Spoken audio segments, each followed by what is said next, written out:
Welcome.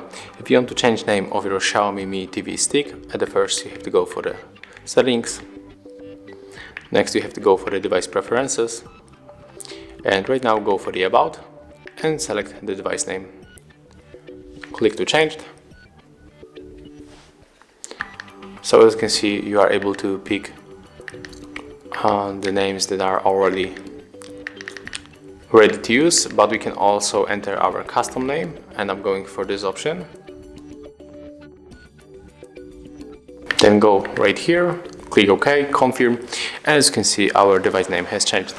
Thank you guys for watching, leave thumbs ups, comments and subscribe to our channel.